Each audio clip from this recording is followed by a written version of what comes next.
Hello दोस्तों, मेरे blog में यानी कि पूजा ब्लॉग में आपका स्वागत है। और ये है पीली पीली सरसों जो आजकल पहाड़ों में खूब देखने को मिलती है, बहुत ही सुंदर लगता है। दोस्तों, आज मैं आपको नेचर का एक और रूप दिखाऊंगी। और आज मैं जो ये आपको पेड़ दिखा रही हूँ, ये है ब्रास के फूल। और इस पे जो आपको लाल लाल कलर के फूल खिले हुए दिख रहे हैं, ये है ब्रास के फूल यानी रोडोडोज, if I am right in English. तो रोडोडोज को इनको इंग्लिश में बोलते हैं, ब्रास इनको हिंदी में बोलते हैं, और जो हमारी गद्दी लैंग्वेज होती है उसमें इसे च्यों के फूल कहते हैं।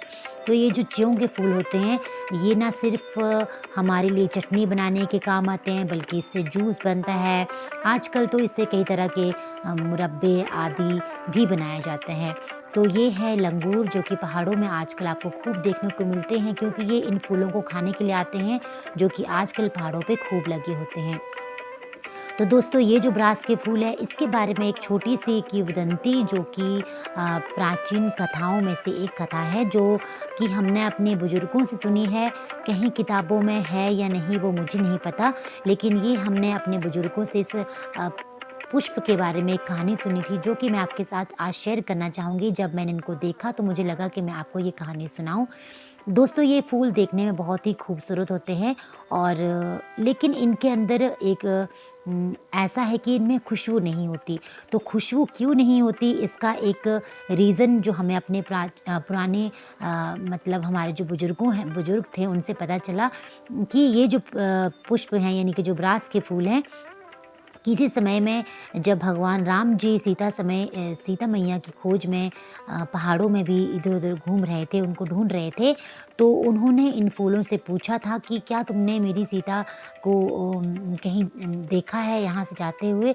तो ऐसा माना जाता है कि इन पुष्पों ने उनकी बात को नहीं सुना था, इग्नोर किया था। अपनी आत्ममुग्धता में, अपनी खूबसूरती में ये इतने डूबे हुए थे, इतने लिप्त थे, कि इन्होंने भगवान राम की बातों को भी इग्नोर किया था। तो ऐसा कहा जाता है कि फिर जब भगवान राम को क्रोध आया, तो उन्होंने इस फूल को ये श्राप दिया था कि जिस खूबसूरती पर तुम इतना इतरा रहे हो, तुम्हारे अंदर की जो खुशबू जिसके कारण तुम इतना खुद को गुरूर करते हो, इतना तुम खुद को इतराते हो, तो वो खुशबू तुम में ना रहे।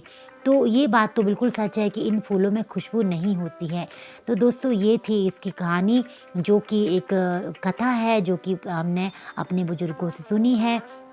अब ये कथा कितनी सत्य है, कितनी नहीं है, वो तो हमें नहीं पता, लेकिन एक बात तो बिल्कुल तय है कि इन फूलों में वाक़ई खुशबू नहीं होती है, और ना ही इनका कोई टेस्ट होता है, पर ये है कि इनको हम चटनी के तौर पर इसको हम इस्तेमाल करते हैं।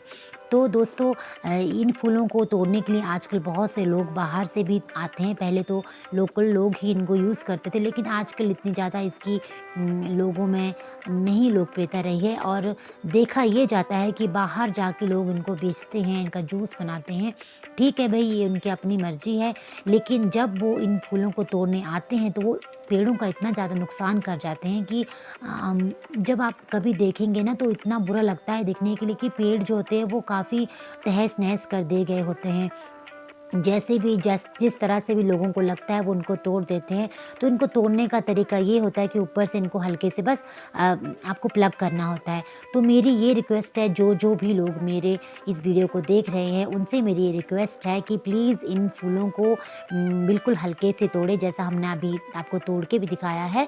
और इन फूलों को, इन पेड़ों को बर्बाद ना करें, नेचर को बर्बाद ना करें, क्योंकि हम जो नेचर को देंगे, वही प्रकृति हमें वापस भी लौटाएगी।